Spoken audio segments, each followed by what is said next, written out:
Başqa heç bir rayonumuzda bu qədər hündür minarə yoxdur. Hal-hazırda Qız Qalasından 17 metr daha hündürdəyik. Balakən rayonu Cümə məscidinin minarəsindəyik. Son illərdə paytaxtda tikilən məscidlərin minarələri daha hündürdür, amma tarixi məscidlərimizin içərisinə baxanda bütün Qafqazda bundan daha hündür bir minarə yoxdur.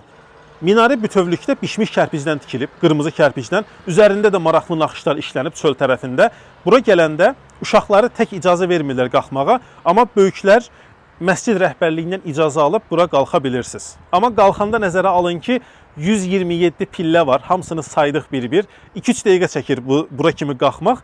Qalxandan sonra da 1 dəqiqə sırf nəfəsi tənzimləməyə vaxtımız gedəcək. İşin maraqlı tərəfi də odur ki, keçən 150 il ərzində heç bir tufan, zəlzələ, təbiət hadisəsi minarəyə zərər verməyib, olduğu kimi sağlam qalır. İnşallah bundan sonra da uzun müddət qalar, gələcək nəsillər də görərlər. Balakənə gələndə mütləq gəlin bu minarəyə də baxın. Aşağısına çatanda onsuz da o əzəmətini görəcəksiniz. İstəsəz, əgər yüksəklik qorxunuz yoxdursa, burada qalxın, bütün Balakənin 360 mənzərəsini görəsiniz buradan.